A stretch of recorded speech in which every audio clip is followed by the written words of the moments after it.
Hello and welcome to this week's Women's Football Chat. My name is Chris Gadsby and every Thursday at 6pm I bring you the very latest from the third and fourth tiers of women's football here in England. That's the FA Women's National League. Now, the weather took a hold of a lot of the games over the past 7 days, but it's warming up now and we have a busy weekend to look forward to, which we'll get onto later in the show. But we're going to start, as we always do, with the results from the past 7 days. Won't take very long to go through all these because a lot of the leagues with postponements only had 1 or 2 games taking place. We will start, as we always do, with the Northern Premier Division. Derby County 5, Stoke City 1. The only game in the Northern Premier Division. Roisin Kivell just before the hour mark with Stoke City's only goal. But Derby comfortable 5-1 winners. A hat-trick for Amy Sims in the 38th, the 49th and the 62nd minute.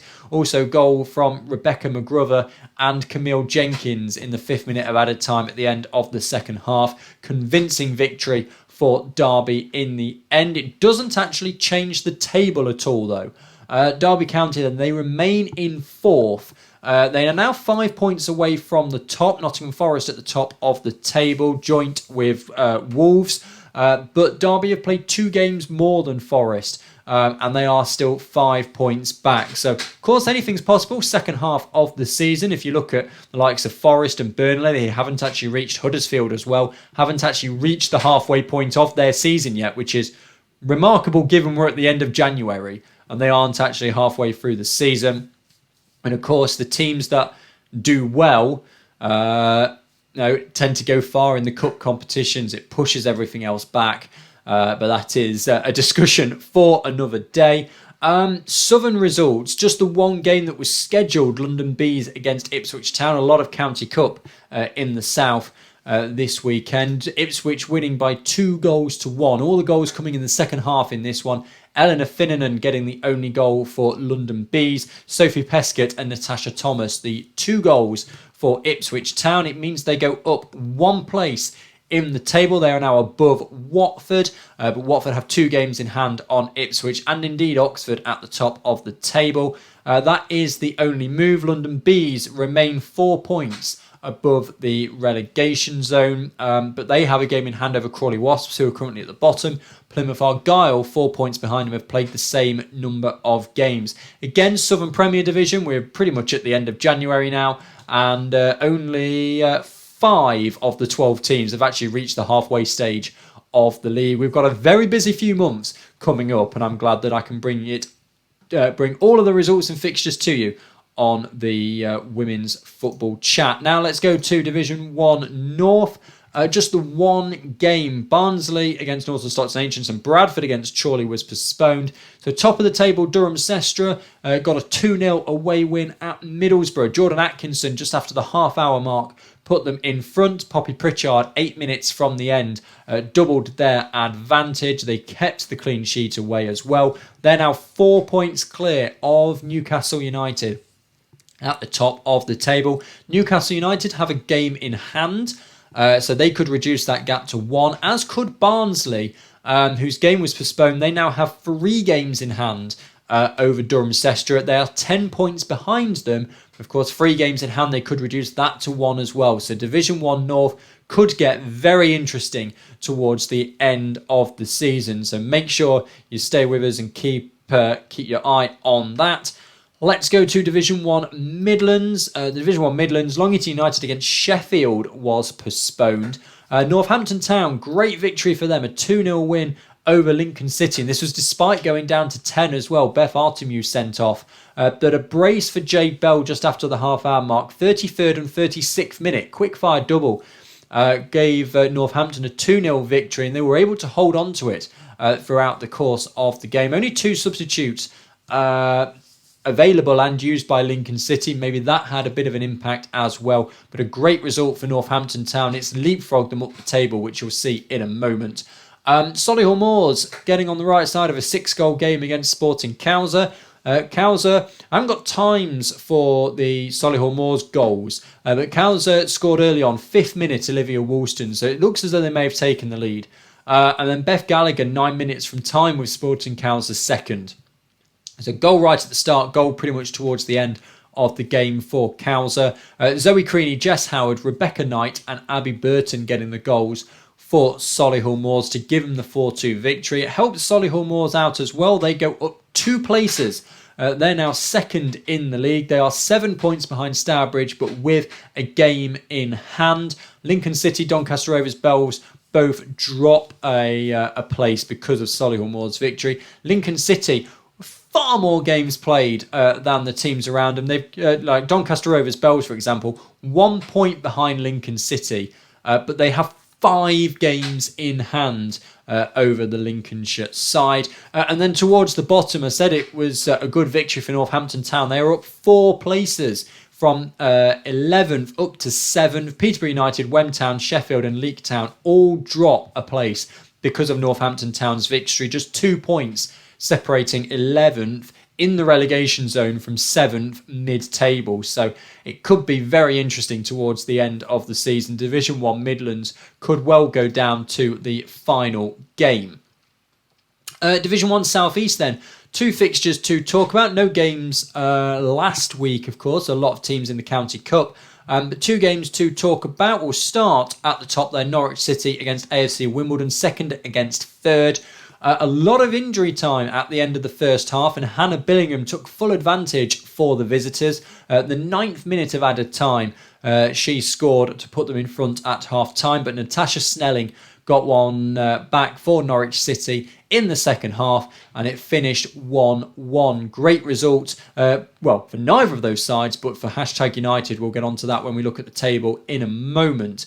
The only other game in Division 1 South East, Actonians against Cambridge United, a 7-goal thriller. Don't have times on the Cambridge United goals, but they came from Abby Jackson, Sydney Naylor and Isabella Simmons. Goals for Actonians on the half-hour mark, Natsumi Kano. 53rd minute, Samara Khan. 56th minute, Dominika Netschkova. And in the 79th minute, Sarah Coomson. So they came on the right side of a 7-goal thriller and got an important 3 points for Actonians. It means that they do keep somewhat in touch with the kind of teams at the top. Norwich City and Wimbledon's draw means that they both get 1 point. They're on 17 now. Actonians are on 16, right behind them after gaining 2 points on them this weekend. But what these results have done is make it even a bit more comfortable for #United. Look at the top of the table there. #United. They are 8 points clear of Norwich City and Wimbledon. Now, Norwich City and Wimbledon have 1 game in hand. That makes it 5 points if they win that game in hand. But given #United's goal difference, that pretty much works as an extra point. So it's almost as though # are 6 points clear at the top. Of course, these teams now only playing 20 games this season because of Wyndham Town pulling out of the league way back in October. But like London Seaward still only played 7. These teams starting to get towards the halfway point. South East has been heavily hit by the weather and county cups and all the rest of it. So they are, being hit quite heavily. They're a bit behind the rest of the FA Women's National League. Busy second half of the season. We've got midweek games starting to come up as well. Finally, then Division 1 South West. The final league we're going to look at. Cardiff City back to winning ways with a 6-2 victory over Swindon Town. 2 goals for Swindon. Annabelle Colston getting them both, 25th and 81st minute. But then on the Cardiff side, there aren't times on these goals, but Grace Harrell, Chloe Lloyd and Libby Piggott all getting 1. Corey Williams getting a hat-trick. Cardiff comfortable in the end, 6-2 winners. And AFC Bournemouth getting past Maidenhead United by 3 goals to 2. Maidenhead United were 2-1 up in this game. Molly Clark had put Bournemouth in front just after a quarter of an hour. Imogen Fisher then in the 32nd and the 40th minute had put Maidenhead 2-1 in front as they approached half-time. Weren't able to go into half-time with the lead. First minute of added time, Molly Clark got her second of the game and it was 2-2 at the break. Second half pretty even, but then Bethany Everson with just 3 minutes to go put Bournemouth in front. They were then able to hold on and Maidenhead United come away without any points to show for their effort. What it means for the table, Bournemouth with their victory go back above Exeter. They're level on points. Bournemouth have got a goal difference that is 2 better, but Exeter City have 2 games in hand. Now Cardiff City still at the top. They had their victory. They are 5 points clear. Exeter City with 1 game in hand, but Cardiff have a game in hand over Bournemouth. So that's an interesting one to look at. Moneyfields, I feel, might be, even though they got that victory over Cardiff, they've got 2 games in hand over the league leaders, but they are 13 points back. So even if they win both of those, they'll be 7 points back. Might be a bit too far this year. I feel Division 1 Southwest, you're looking at those top 3 for the team coming up. Towards the bottom, Maidenhead United missed the opportunity to go level on points with safety after losing to Bournemouth. Swindon Town remain in mid-table, but the goal difference dropping by 4 means that Swindon drop a place below Southampton Women's. Right, those are the league fixtures. So those are the league results. Let's have a look at the cup results, because we've had the cup and the plate, well, some of the cup and the plate quarter-final ties. In the FAWNL Cup, Forest beating Burnley by 2-1 in the northern section. We had Charlotte Steggles from the penalty spot, Gianna Mitchell 10 minutes from time, putting Forest 2-0 in front. Alyssa May Ahern 6 minutes from time got one back for Burnley, but Forest go through to the semi-finals. And Plymouth losing to Portsmouth by 3-0. Sophie Quirk 21st minute, Tierney Scott 56th minute, LMA Humphrey 94th minute. Now, Watford against Milton Keynes Dons was postponed because of the weather. That means that Watford Milton Keynes Dons game is being played this weekend, and then next weekend, because of the FA Cup, which I'll get onto later, is Huddersfield against Wolves. But despite that, we have had the draw for the semi-final, which got nationalised. Semi-final of the Cup is on the 5th of March. It's Forest at home to Portsmouth, and then you've got Wolves or Huddersfield against Watford or MK Dons. So we don't know what's going to happen there yet. As I say, we've got to wait for those results to come in over the next couple of weeks. But those are being played on the 5th of March. Now, the plate. Fylde against Leeds United postponed. Hull City against Stourbridge postponed. So you go to Crawley Wasps against Cheltenham Town. 2-2. Crawley Wasps winning 5-4 on penalties. Sorry, you can't see that on the screen. 5-4 penalties. I'll put myself up there for a bit. 5-4 penalties. Crawley Wasps beating Cheltenham Town. A brace for Izzy Newens, 30th and 48th minute, getting the goals for Cheltenham, and then a penalty in the 58th minute, and a goal for Celine Bukagari with the equalising goal. Or it might not have been an equaliser, might have been going ahead, I'm not sure, because Crawley don't have times. And then Crawley, after extra time, win 5-4 on penalties. Other game, Southampton Women's 4, Billericay Town 3. No times on these goals either. Billericay Town, though, went down to 10. Carisha Itten, Joe Parker and Mia Robbins with their goals. Southampton winning a hat-trick for Rachel Okoro and one for Chloe Tucker meant that Southampton women go through to the semi-finals. Now, the plate semi-finals are on the 19th of February, if I remember correctly. Yes, they are. So, Fylde against Leeds United. They are both in FA Cup action this weekend. So they're going to have to play next weekend on February the 5th. Hull City against Stourbridge. They are taking place this weekend, if I remember rightly, off my... they are taking place this weekend off my big whiteboard behind me. So that's what happened. In the semi-final of that, again, it is the North versus the South draws for that one. But with all the games postponed and what have you, it's a bit more awkward. But so that's coming up in the next couple of weeks. So I'll have a look at that and I say in a few weeks' time when those fixtures come out. But yeah, so of the postponed games, Watford against MK Dons this weekend, Fylde against Leeds. Watford against MK Dons this weekend, Hull City against Stourbridge this weekend, Fylde against Leeds next weekend, and Wolves against Huddersfield next weekend. There is the potential, of course, with Forest already through and Portsmouth already through. If Wolves get through, then 3 of the top 4 from the Northern and Southern Premier Divisions will be in the semi-final, which again adds to their fixture congestion. I'll move myself back down there because we've got now to look at the FA Cup 4th round.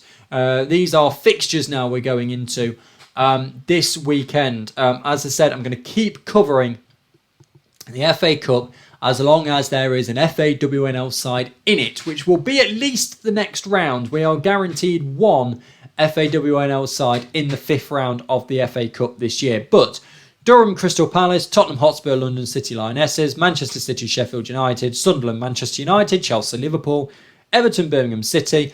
Then we get into FAWNL sides. We've got Coventry United of the 2nd tier hosting #United of tier 4. Obviously top of Division 1 South East. And then Arsenal of the Super League hosting Leeds United of Division 1 North. There's more FAWNL sides in the second half of the draw. Northern Premier Division side West Bromwich Albion host Brighton and Hove Albion. There's your all FAWNL tie. Northern Premier Division Burnley against top of Division 1 South West Cardiff City. So one of those two sides will definitely be in the 5th round draw. Southern Premier Division side Ipswich Town host Lewis.